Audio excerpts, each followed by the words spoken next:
ॐ नमः सिद्धेभ्यः।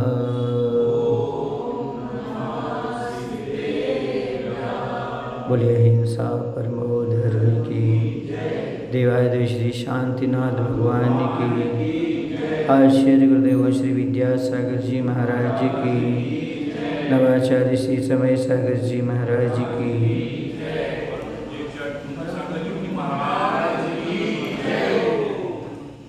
10 प्रकार के कर्मों की अवस्थाओं का वर्णन चल रहा है, जिसमें जो करण हैं बंध उदय शब्द आदि, कौन से कर्मों में कौन कौन से करण कब कब होते हैं, तो हम देख चुके थे आयु कर्म में और वेदनी कर्म में। हम चलेंगे मोहिनी कर्म में। मोहिनी कर्म में करणों की क्या व्यवस्था है, तो मोहिनी कर्म के अपवर्तनाकरण और उदीर्णाकरण सूक्ष्म सांप्राय गुणस्थान में समयाधिक एक आवली प्रमाण काल शेष रहने तक एवं उदय उसके अंतिम समय तक होता है। मोहिनी कर्म का जो अपवर्तनाकरण और उदीर्णाकरण होता है, अपवर्तनाकरण कह लो और दूसरा उदीर्णाकरण, ये 10वें गुणस्थान में समयाधिक एक आवली प्रमाण काल शेष रहने तक इनका क्या रहता है, और उदय कब तक रहता है, उसके अंतिम समय तक उदय रहता है 10वें गुणस्थान के। बंधन, उत्कर्षण और संक्रमणकरण अनिमित्तीकरण के विवक्षित स्थान तक होते हैं। कौन से? बंधन माने बंध, उत्कर्षण और संक्रमणकरण अनिमित्तीकरण के विवक्षित स्थान तक होते हैं। अपसस्त उपशमनाकरण, निदत्ति और निकाशनाकरण अपूर्वकरण के अंतिम समय तक होते हैं, मतलब 8वें गुणस्थान के अंतिम समय तक होते हैं। तथा सत्व उपशांत मोह के अंतिम समय तक होते हैं, यानी 11वें गुणस्थान के अंत समय तक कौन सी चीज़ें होती हैं? अब सत्व, क्योंकि उनके सत्व वहाँ तक पाया जाएगा। सत्व उपशांत मोह के अंतिम समय तक पाया जाता है। किसका? मोहिनी कर्म का, क्योंकि 12वें गुणस्थान में मोहिनी कर्म का क्या हो जाता है? क्षय हो जाता है। क्षय हो जाने पर उसकी सत्ता समाप्त हो गई। जिस कर्म का क्षय हो जाता है उसकी सत्ता समाप्त हो जाती है। जब तक क्षय नहीं हुआ तब तक सत्ता में उपशामना पड़ी है, उपशांत मोह है, तब तक उसकी सत्ता बनी रहेगी। ठीक है। अब इसके बाद आता है ज्ञानावरण, दर्शनावरण और अंतराय कर्म के करणों की क्या व्यवस्था है।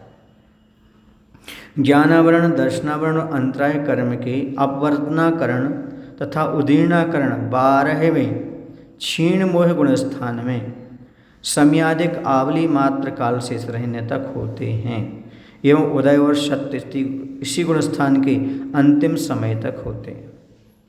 ज्ञानावरण है, दर्शनावरण है और अंतराय आप पढ़ के आए हैं। ये प्रकृतियाँ कहाँ क्षय को प्राप्त होती हैं? 12वें गुणस्थान। कहाँ?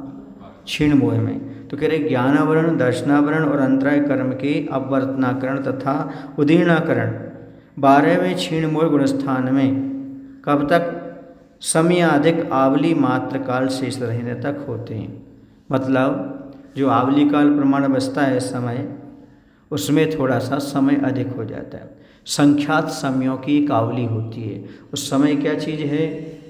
समय जो है ना, वह समय की सबसे छोटी इकाई है। समझ गए ना? काल की सबसे छोटी इकाई समय। तो ऐसा कह रहे समयाधिक आवली मात्र काल शेष रहने तक होता है एवं उदय और सत्य भी इसी गुणस्थान के अंतिम समय तक होता है। उदय भी यहीं तक रहेगा और उसके साथ साथ सत्य भी पाया जाएगा। यहाँ पर इनका क्या हो जाता है? अंत समय में क्षय हो जाता है, क्षीण मोह 12वें। इसके बाद क्या हो जाता है? केवल ज्ञानावरण और अनंत ज्ञान, दर्शन आदि लाभ आदि प्राप्त हो जाते, केवल 9 लब्धियाँ प्राप्त हो जाती। बंधन, उत्कर्षण और संक्रमणकरण 10वें गुण स्थान तक होता है।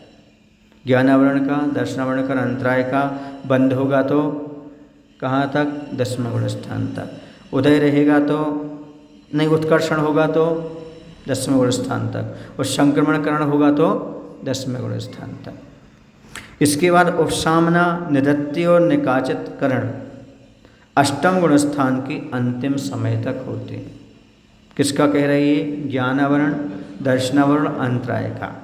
उपशमन होगा और निधत्ति और निकाचितकरण होगा तो 8वें गुण स्थान के अंतिम समय तक होता है। ये हो गया ज्ञानावरण, दर्शनावरण और अंतराय का।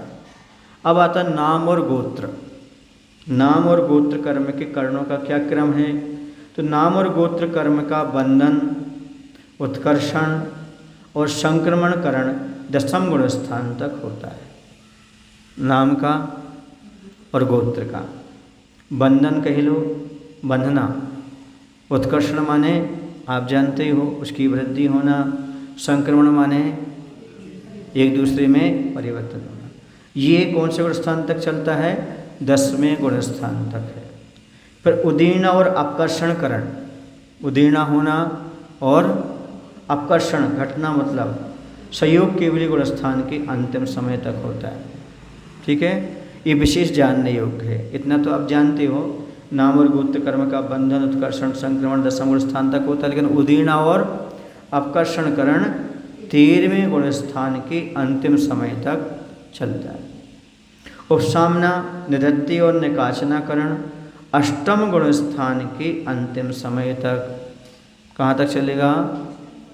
हाँ, उपसामना होगा, निधत्ति और निकाचनाकरण 8वें गुण स्थान के अंतिम समय तक, और उदय और सत्व अयोग केवली गुण स्थान के अंतिम समय तक ये कर बने रहेंगे 14वें गुण स्थान तक। नाम और गोत्र, क्योंकि शरीर रहेगा तो नाम रहेगा और उच्च गोत्र रहेगा। एक कौन सा गोत्र रहेगा? उच्च गोत्र, क्योंकि कौन सी आयु है? मनुष्य आयु। कौन सी आयु रहेगी? पंचम के ऊपर कौन सी आयु है? बस बस, और कोई रहेगी नहीं है? क्या कह रहे हैं? नहीं, वो वहाँ पर नहीं रहेगी, वो बंद की अपेक्षा है। और यहाँ पर किसकी अपेक्षा चल रहे? उदय और किसकी अपेक्षा चल रहा है? इसमें उदय की अपेक्षा चल रहे, उदय और सत्व की अपेक्षा। ऐसा, हाँ, सत्ता में किसी ने दिवाई बांध दी, सत्ता में पड़ी रह सकती है। ठीक है, ऐसा हो सकता है। लेकिन जब अयोग के लिए 7वें गुण स्थान में ही देवायु का आश्रय होता है, 8वें के भाग तक चलता है, उसके आगे फिर बंद भी रुक जाता है। और उदय कौन से गुण स्थान तक रहता है? देवायु का 4थे। ऐसा, तो इस प्रकार से ये अंतिम समय तक रहेगा। किसका? नाम और गोत्र कर्म का उदय और सत्व 14वें गुण स्थान के अंत समय तक रहेगा। अब उपसामना की कितने भेद हैं? उपसामना के 2 भेद हैं, साव्याघात उपसामना और अव्याघात उपसामना।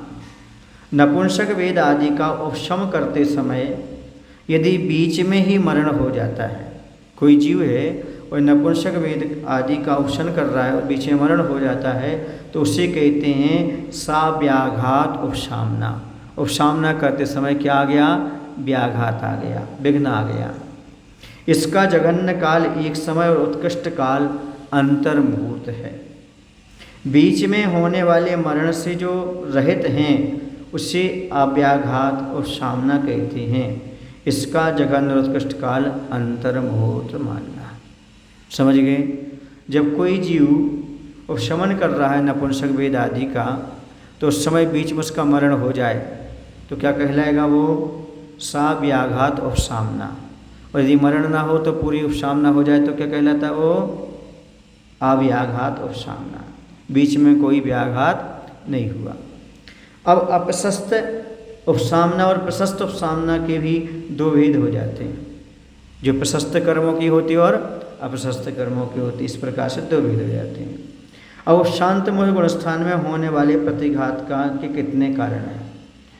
कोई जीव गुण 11वें स्थान तक पहुंच गया, फिर 11वें स्थान से लौटकर क्यों आना पड़ता है?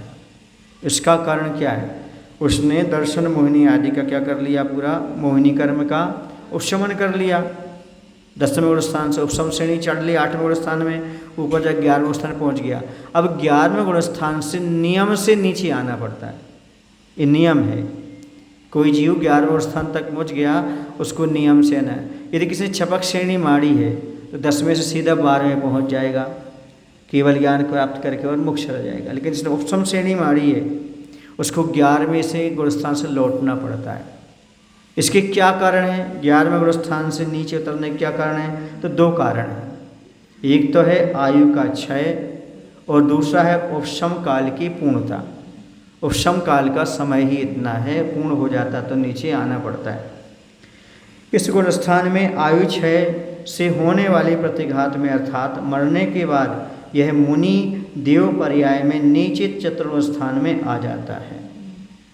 और कह रहे हैं उपशम काल के क्षय से होने वाले प्रतिघात के समय जीव क्रम से नीचे उतरता है, 10वें में आएगा और नीचे उतरेगा। लेकिन कोई मरण की अपेक्षा है तो मुनिराज क्या होंगे? क्योंकि जैसे ही वह देव पर्याय को प्राप्त होंगे तो देवगत्यान पूर्वी का उदय आने से क्या होगा? चौथा गुण स्थान हो जाएगा। समझ गए? चौथा गुण स्थान हो जाएगा मरण की अपेक्षा। कौन से गुण स्थान में थे मुनिराज? 11वें में। लेकिन देव पर्याय में नीचे चौथे गुण स्थान में आ जाते हैं। तो 2 ही कारण हैं 11वें गुण स्थान से नीचे आने की। कौन से? आयु का क्षय और उपशम काल की पूर्णता हो जाना, उससे नीचे आते हैं।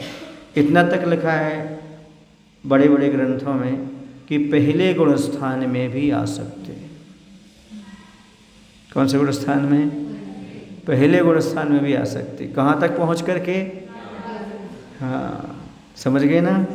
ऐसा भी उल्लेख मिलता है। तो 2 कारण समझ में आ गया। 11वें गुण स्थान से नीचे गिरने में कौन से 2 कारण हैं? आयु का क्षय और उपशम काल की पूर्णता। ठीक है ना? ये 2 कारण से 11वें गुण स्थान से नियम से आना ही पड़ता है। यदि आयु का क्षय नहीं हुआ तो अभी आना तो पड़ेगा ही पड़ेगा। समझ गए ना? क्योंकि उपशम श्रेणी से मुक्ति नहीं है। कौन सी श्रेणी से है? छपक श्रेणी से। जीव जब तक मुक्ति का लाभ प्राप्त नहीं करता, जब तक उपशम श्रेणी कितनी बार मार सकता है? 4 बार। कितनी बार मार सकता है? 4 बार। एक भव में 2 बार। एक भव में कितनी बार? 2 बार। और जब तक मुक्ति नहीं हुई तब तक 4 बार मारता। ठीक है ना? और छपक श्रेणी 1 ही बार, और उसी भव में उसको मुक्ति का लाभ प्राप्त हो जाएगा। समझ गए? उपशम श्रेणी क्षायक सम्यक दृष्टि भी मार सकता है और उपशम सम्यक दृष्टि, द्वितीय उपशम सम्यक दृष्टि भी मार सकता है। लेकिन छपक श्रेणी को क्षायक सम्यक दृष्टि ही मारेगा। कौन मारेगा? हाँ, क्योंकि नियम से उसको कहाँ जाना है? उसका सम्यसन छूटने वाला नहीं। अब इसके बाद आता अश्वकर्ण। कर्ण किसे कहते हैं? अश्वकर्ण समझते हो आप लोग? नहीं समझते? अश्वकर्ण का अर्थ होता है, अश्व माने तो होता है घोड़ा और कर्ण माने कान। अब इसको हाँ, इन सब के मायने हैं। जैसे गोपुच्छ न्याय है तो उसका भी गाय के पुच्छ के जैसा है, काकताली न्याय है, तो ये सबके मायने हैं। तो अश्वकर्ण कर्ण के 3 नाम हैं। अश्वकर्ण, आंदोलनकर्ण और उद्वर्तन या अपवर्तन कर्ण कहते हैं। जिस प्रकार घोड़े के कान मूल से लेकर दोनों ओर घटते जाते हैं, मूल से क्या होते हैं? छोटे छोटे होते जाते हैं, है ना?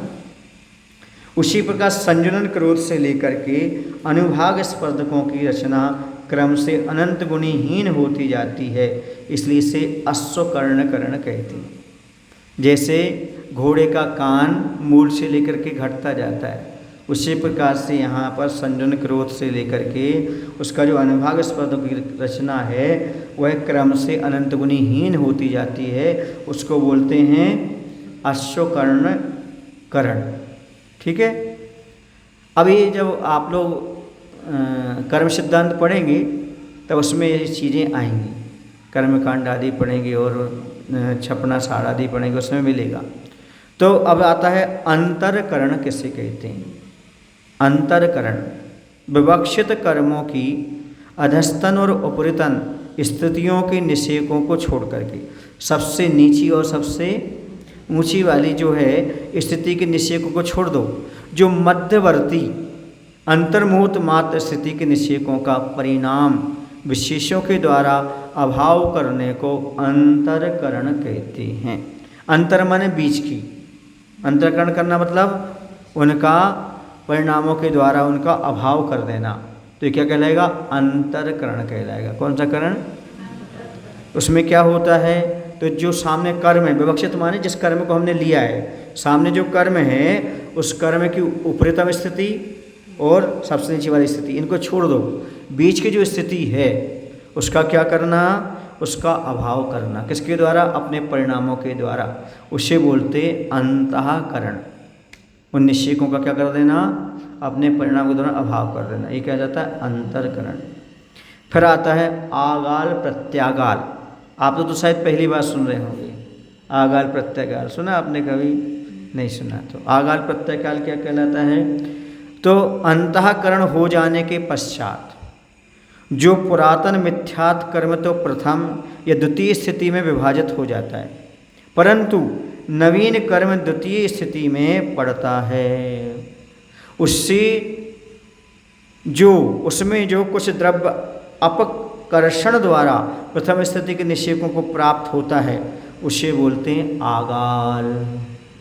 देखो, जो पुराना मिथ्यात्वादी कर्म पड़ा हुआ है, ठीक है ना, उसका तो क्या हो गया? प्रथम या द्वितीय स्थिति में क्या होगा? उसका विभाजन हो गया। लेकिन अभी नया जो बन रहा है, कौन सा बन रहा है?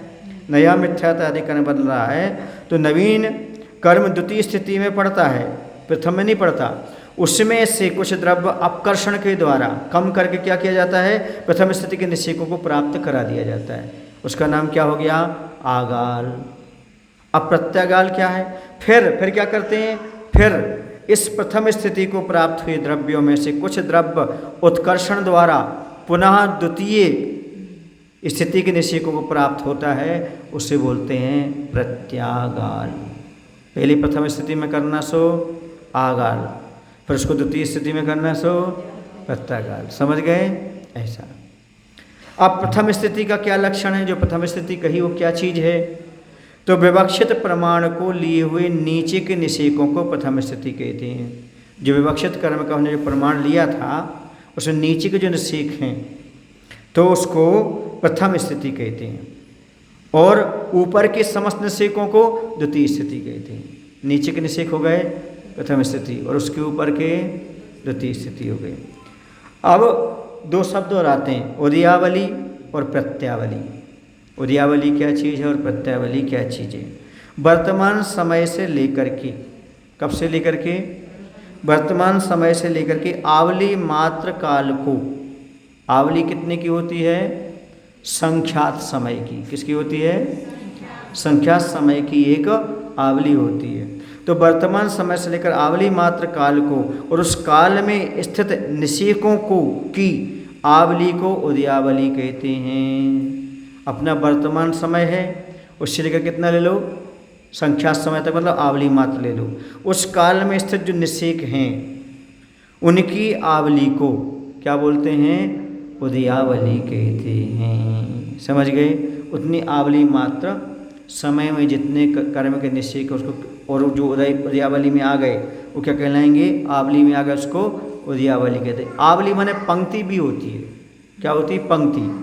उन निषेकों की पंक्ति, तो क्या कहलाएगी? वो उदयावली कहलाएगी। समझ गए? अब उदयावली के आगे की आवली को द्वितीयावली अथवा प्रत्यावली कहते हैं। उसके पीछे जो लगी हुई है आगे, समझने के लिए अपन समझ सकते हैं। जैसे बहुत दूर है, वहाँ उन्होंने नल खोला, ठीक है ना, खोल के तत्काल बंद कर दिया। जितना पानी आया वो पाइप के अंदर है, अभी कितना है? समझ गए ना? ये क्या हो गया? उदयावली। उसके बाद फिर छोड़ दिया उन्होंने पीछे, क्या हो गई? वो द्वितीयावली हो गई। समझ गए? ऐसा आया और ऐसा आ गया। आवली मतलब उसके अंदर रहना अभी, ऐसा। अब इसके बाद आता है अचली और आवाधावली। आबादा काल तो आपको समझ में आया। आबादा काल किसे कहते हैं? कर्म की स्थिति पड़ गई है ना, कर्म बंद हो गया, उसकी स्थिति पड़ गई, जब तक पूर्ण स्थिति नहीं होती और उदय में नहीं आता, जब तक का क्या काल कहलाता है? वो आबादा काल। तो यहाँ पर आबाधा बलि कह रहे हैं और अचली कह रहे हैं। बंद के समय से लेकर के, कहाँ से लेकर के? बंद के समय से लेकर एक आवली तक, कितनी यहीं तक? एक आवली तक कर्मों की उदीर्णा आदि नहीं होती। अतः उस आवली को अचली या आबाधा बलि कहते हैं। क्या मायना हुआ? कोई कर्म बनता है, कर्म बनने के बाद एक आवली तक कर्मों की उदीर्ण आदि कुछ भी नहीं हो सकता। कर्म बंधा है तो ज्यों का त्यों रहेगा, उदय में तो आएगा ही नहीं, लेकिन उदीर्णा भी नहीं होगी उसकी। तो उसको क्या बोलते हैं? अचली बोलते हैं या आबाधा बलि। समझ गए? आबाधा काल अलग है, आबाधा बलि अलग है। मतलब आबाधा बलि माने वो पंक्ति में भी नहीं आएगा, वो ये मान के चलो, उसकी उदीर्णा भी संभव नहीं है। कर्म तो बन गया, कर्म बनने के बाद आवली काल तक कर्मों की उदीर्णा आदि नहीं हो सकती, तत्काल उसका फल नहीं मिल सकता। कब तक नहीं मिल सकता? आवली तक, आवली काल तक किसी प्रकार का कोई उदीर्णा आदि नहीं हो सकती। इसको क्या बोलते हैं? आबाधा बलि कह लो या अचली कह लो। अब अतिस्थापना बलि, कौन सी? अतिस्थापना बलि किसे कहते हैं? जिन आवली मात्र निषेकों के में द्रव्य का निक्षेपण नहीं किया जाता। जिन आवली मात्र जो निषेक हैं उनमें द्रव्य का निक्षेपण नहीं किया जा सकता, उन्हें अतिस्थापना बलि कहते हैं। समझ गए? इसके बाद आता द्रव्य निक्षेपण। कौन सा? द्रव्य निक्षेपण का क्या अर्थ है? अन्य निषेकों के परमाणुओं को अन्य निषेकों में निक्षिप्त करने को द्रव्य निक्षेपण कहते हैं। समझ रहे हैं क्या कह रहे हैं? अन्य निषेकों के जो परमाणु हैं वह अन्य दूसरे निषेकों में निक्षेप माने डाल देने को, भेज देने को द्रव्य निक्षेपण कहते हैं। इसका उसमें निक्षेपण कर दिया, एक थाली का दूसरी थाली में कर दिया। समझ गए? तो यहाँ पर थाली का अर्थ परमाणु हो गए, निषेकों के परमाणुओं को। फिर आता उच्छिष्टावली। कौन सी? उच्छिष्टावली किसे कहते हैं? कर्मों की स्थिति का सत्व घटते घटते जब आवली मात्र प्रकृति शेष रह जाती है, उससे उच्छिष्टावली कहते हैं। कर्मों की जो स्थिति बनी थी ना, वो घटते घटते कितनी हो जाए? आवली मात्र रह जाए। कितनी रह जाए? हाँ, तो उसको कहते हैं उच्छिष्टावली। अब आता प्रकृति बंधापसरण। प्रकृति बंधापसरण तो परिणामों की विशुद्धता से प्रकृति बंध का क्रम से घटना प्रकृति बंधापसरण कहलाता है। नाम है इनके, बस समझ जाओ आप। परिणामों की जो विशुद्धता है ना, उसके माध्यम से प्रकृति बंध का क्रम से घटना। जो प्रकृति बंध किया था ना, प्रकृति तो समझते ना, नेचर, जैसे नीम का कड़वापन, गन्ने का ज्ञानावर्णी का ज्ञान गुण को ढकना, दर्शनावर्णी का दर्शन गुण को ढकना। तो समझ जाना इसको। परिणामों की विशुद्धता से क्या हो जाना? प्रकृति बंध का क्रम से घटना से क्या कहलाएगा? प्रकृति बंधापसरण कहलाएगा। इसी को अब स्थिति में ले लो। स्थिति बंधापसरण किसे कहते हैं? परिणामों की विशुद्धता से स्थिति बंध का क्रम से घटना। तो क्या कहलाएगा? स्थिति बंधापसरण कहलाएगा। अब आता है स्थिति कांडक घात। ये आपने सुना होगा कई बार। स्थिति कांडक घात क्या है? तो उपरितन निषेकों का क्रम से अधस्तन निषेकों में क्षेपण करना स्थिति कांडक घात है। स्थिति कांडक घात द्वारा विवक्षित अग्र स्थिति समूह के निषेक पूर्णता खाली होकर नीचे आ जाते।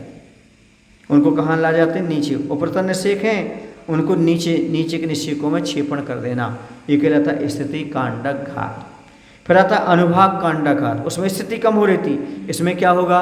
अनुभाग कम होगा। अनुभाग किसे कहते हैं? कर्मों की फलदान शक्ति को अनुभाग कहते हैं। तो अधिक अनुभाग वाली उपरितन स्पर्धकों का अभाव कर उसके परमाणुओं को अल्प अनुभाग वाले अधस्तन स्पर्धकों में क्रम से मिलाकर अनुभाग का घटाना सो कहलाता है अनुभाग कांडक घात। इसमें क्या हो गया? अनुभाग का घात हो गया। अब एक और आता है अनुभाग कांडकोत्कीर्ण काल। क्या कहलाता है? अनुभाग कांडकोत्कीर्ण काल क्या है?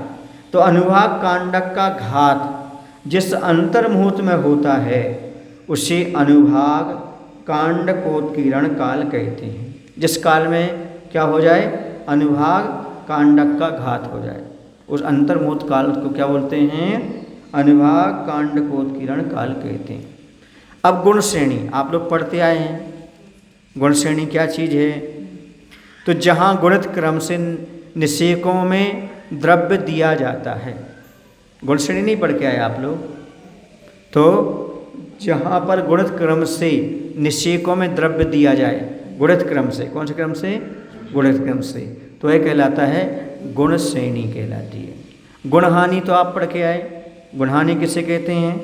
जहाँ गुणाकार रूप से हीन द्रव्य दिया जाए उसे गुणहानि। हानि माने कम होते जाना, तो कैसे होना? जहाँ गुणाकार रूप से हीन द्रव्य दिया जाए उससे गुणहानि कहते हैं। अब फाली आती है। फाली किसे कहते हैं? तो बड़े समुदाय को, फाली माने फाँक, जैसे कद्दू होता है ना, उसके क्या बनाते हैं आप? फाँक बनाते हैं। तो फाली का अर्थ क्या होता है? फाँक। ऐसे कर्मों को फाँक कर देना, समझे? बड़े समुदाय को छोटे छोटे समूह में विभाजित करने को फाली कहते हैं। फाली का अर्थ फाँक है। जैसे बड़े कुमड़ा, कद्दू, कुंबड़काई क्या बोलते हैं आप लोग, है ना? कद्दू बड़ा होता है ना, उसको फाँकों के रूप में विभाजित किया जाता है। उसी प्रकार कर्मों के समूह को विभाजित करना। जैसे उपशम काल में प्रथम समय में जितने द्रव्य का उपशम किया जाता है वह प्रथम फाली है, और दूसरे समय में जितने द्रव्य का उपशम किया जाता है वह द्वितीय फाली है। फाँक करता जाना, ठीक है ना? क्या करते जाना? उनको विभाजित करते जाना। कर्मों के समूह को विभाजित करना सो फाली कहलाती है। अब आता गोपुच्छा। गोपुच्छा क्या कहलाता है? जैसे अश्वकर्ण होता था वैसे क्या होता? गोपुच्छ। गाय की पूंछ देखी आपने? हाँ, तो कैसी होती है? सुनो अब। चय के अनुसार क्रम से घटते हुए निषेकों की रचना विशेष को गोपुच्छ कहते हैं, क्योंकि नियम से वह नीचे नीचे घटती जाती, पतली पतली होती जाती। क्या? गोपुच्छ। तो गोपुच्छा जैसा आकार बनने से यह संज्ञा रूढ़ हुई गोपुच्छा। गाय के पूँछ में जो बाल रहते ना, कैसे रहते बाल? ऐसे लटके हुए रहते, ऐसे नहीं होते। नीचे क्या होता है? बिल्कुल पतले पतले होते जाते हैं। इसी प्रकार से हाँ, ऐसे बाल का झुट्टा नहीं रहता, अब ऐसा करने में लग रहा है, ऐसा होता है। कैसा होता है? ऐसा होता कि नहीं होता? इस प्रकार से घटती जाती है। चय के अनुसार क्रम से घटते हुए निषेकों की रचना विशेष को गोपुच्छा कहते हैं। गोपुच्छा जैसा आकार बनने से यह संज्ञा रूढ़ होती है। इस प्रकार से आज यह संपूर्ण ग्रंथ पूर्ण हो गया। समझ गए? इसमें पूर्ण रूप से कर्म सिद्धांत को अच्छी तरह से समझाया गया है। जो कर्म सिद्धांत जैन दर्शन में बताया गया है वैसा अन्यत्र कहीं भी नहीं बताया। अन्यत्र क्या बताया गया है? एक शुभ कर्म होता है, एक अशुभ कर्म होता है। एक अच्छा कर्म होता है, दूसरा हाँ एक प्रारब्ध होता है, ऐसा बोलते हैं। इतना ही उसमें बताया गया है। बाकी कोई ये नहीं कह सकता, आपको बता सकता कि आपको ज्ञान क्यों नहीं हो रहा है, तो नहीं बताई कौन से कर्म का उदय है। आपको भगवान के दर्शन क्यों नहीं हो पाए, वो नहीं बता पाएगा। आप दान देना चाह रहे, क्यों नहीं दे पा रहे, अन्य लोग नहीं बता पाएंगे आपको। जैन दर्शन बताएगा कि ज्ञानावरण कर्म के कारण आपको ज्ञान नहीं हो रहा, दर्शनावरण कर्म के कारण दर्शन नहीं हो रहा, और अंतराय पड़ने से आप दान आदि नहीं कर पा रहे। ऐसा अन्यत्र कहीं भी आपको नहीं मिलेगा। कहीं कोई भी दर्शन आप पढ़ लोगे तो उसमें 8 प्रकार के कर्म और 148 प्रकृतियों का अन्यत्र कहीं वर्णन नहीं मिलता। ये जो है वर्णन मिलता है तो कहाँ मिलता? मात्र जैन दर्शन में मिलता है। समझ रहे? प्रति क्षण आप अपने कर्मों का आकलन कर सकते हो। अब किसी से पूछो कि भाई नीच कुल में जन्म क्यों होता है, वो कहला पाप की वजह से। उसके पास गोत्र कर्म नहीं है। जैन दर्शन कहता है गोत्र कर्म के, ऊंचे उच्च कुल में हुए तो उच्च गोत्र, और नीच कुल में हुए तो उच्च गोत्र किसे कहते हैं?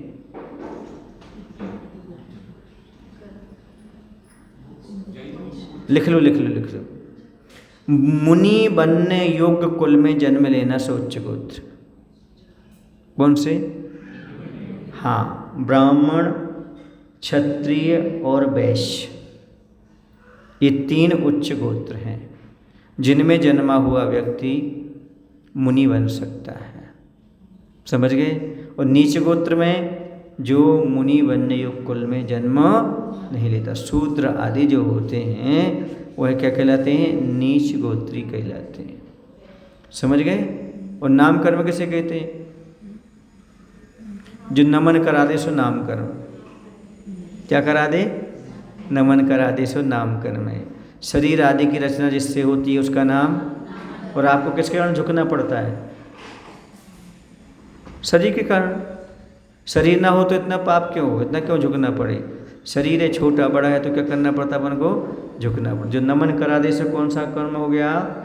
नाम कर्म। ये सारी व्यवस्था कहाँ मिलती है? जैन दर्शन में मिलती है, अन्यथा आपको नहीं मिलेगी। और जो व्यक्ति जैन दर्शन को समझ गया, जैन दर्शन के कर्म सिद्धांत को, उसके जीवन से आदि समस्याएं समाप्त हो जाएंगी। समझ गए? कर्म सिद्धांत नहीं समझ पाते, इसलिए सारी विडंबनाएं खड़ी होती हैं। हम प्राय करके सामने वाले को दोष देते हैं, हम अपने कर्म के उदय को नहीं समझते। यदि कर्म के उदय को समझने लगें तो फिर सामने वाला निमित्त प्रतीत होता है। सामने वाला हमारे साथ जो कुछ कर रहा है वो निमित्त मात्र है। उदय तो किसका है? हमारे कर्मों का है। चाहे वो आपका जीवन साथी हो, चाहे आपका पड़ोसी हो।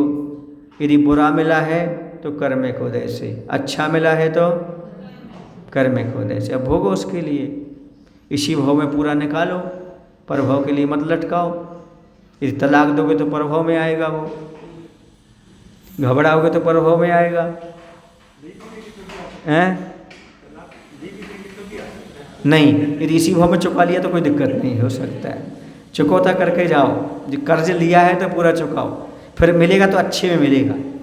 मिलेगा तो कैसा मिलेगा? अच्छे में मिलेगा, बुरे में नहीं मिलेगा। समझ रहे आप लोग कि नहीं? यदि आज अच्छा है तो कल भी अच्छा मिल सकता है, लेकिन यदि आज बुरा है तो वो अच्छा कैसे मिलेगा? उसके साथ अच्छा व्यवहार करो ताकि इसी भाव में पूरा चुका करके चले जाओ, अगले भाव में ना आ पाए। वरना अगले भाव में कहीं ना कहीं आ जाएगा। जीवन साथी नहीं बनेगा तो बेटा बन जाएगा। समझ रहे हो? इसलिए सावधानी।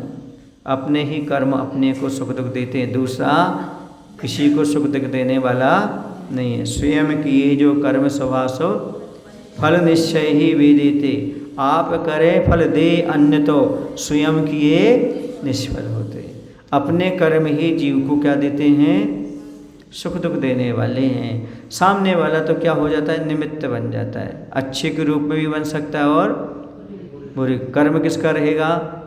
और सुनो, आप लोग थोड़ा ग्रंथ भी पढ़ा करो। प्रथमा योग में लिखा है, जैसे पद्मन कुमार के साथ 16 बार लोगों ने नुकसान पहुंचाने की बात की, पर उनको 16 लाभ प्राप्त हो गए।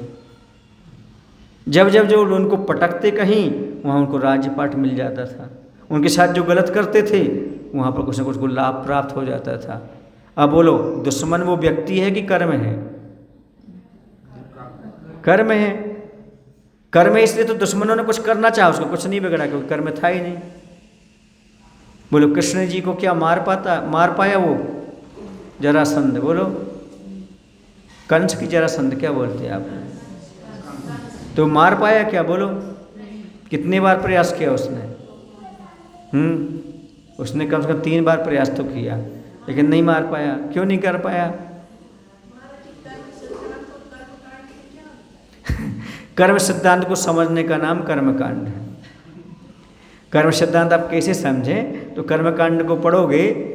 क्रियाकांड, बोलो, क्रियाकांड किसे कहते हैं?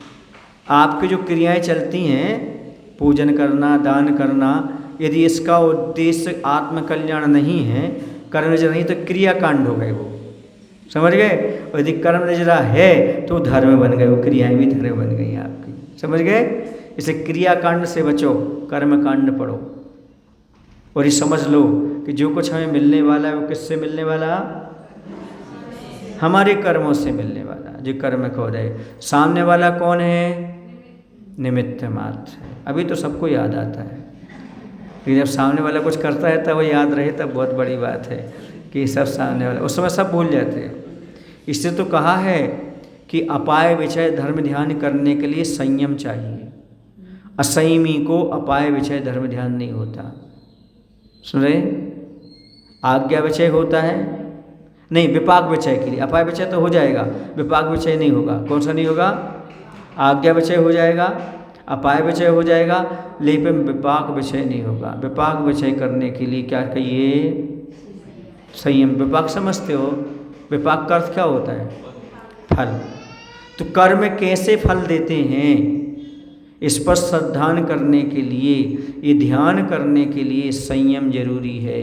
कम से कम पंचम गुण स्थान चाहिए, तभी वह विपाक विषय धर्म ध्यान कर सकता है। वरना आप कह तो दोगे, हाँ महाराज जी हमारे कर्म का उदय है, लेकिन मौका मिलेगा तो बेटा छोड़ेंगे नहीं हमें, तुमने तुम्हारे हमारे साथ गलत किया था, हम तुम्हारे साथ भी गलत करेंगे। सुन रहे हैं, असंयमी और संयमी में इतना ही अंतर हो जाता है। आप सोचते तो हो, लेकिन अंदर से टीस नहीं जाती है आपकी। मान लो किसी ने आपका अपमान कर दिया, तो आप उसका अपमान किए बिना नहीं रहोगे। आज तो कह दो कर्म का उदय, अंदर रखे रहोगे, बेटा तुम्हें हम,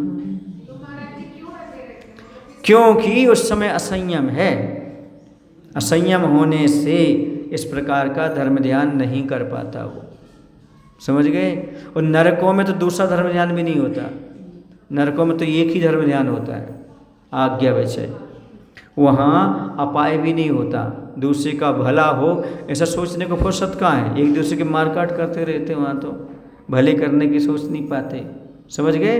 इसलिए कर्म सिद्धांत पढ़ने का अर्थ है कर्मों को अच्छी तरह से समझ करके, और जो कर्मों का आश्रय हो रहा है उसे रोकने का प्रयास करना, संवर और निजरा की ओर बढ़ना। यदि हमारे साथ कोई गलत होता है तो निमित्त को दोष ना दे करके कर्मों की उदय की परिणाम की विवक्षा समझ करके शांत भाव रखना, तभी आप स्वाध्याय का सही फल समझ सकते हो और कर्म सिद्धांत को जान सकते हो। जैसे सीता हुई, अंजना हुई, इन सभी ने नारी होकर के भी जंगलों में समता भाव रखा। किसके कारण, उनको कर्म सिद्धांत आता था, वो समझते थे ये तो मात्र निमित्त हैं, कर्म का उदय तो मेरा है। सीता जी ने समता रखी, अंजना ने समता रखी। आप लोग होते तो कोर्ट कचहरी पहुंच जाते, हम छोड़ने वाले नहीं हैं, क्योंकि आपको कर्म सिद्धांत नहीं आता, कोर्ट कचहरी आता है। उनको क्या आता था, कर्म सिद्धांत। आप भी यदि कर्म सिद्धांत को समझ सकें तो आप भी कोर्ट कचहरी के चक्कर लगाने से बच सकते हो और घर में ही सारी चीज़ें समाप्त करके जीवन का आनंद ले सकते हो। बोलो महावीर भगवान की। आचार्य गुरुदेव श्री विद्यासागर जी महाराज जी की जय।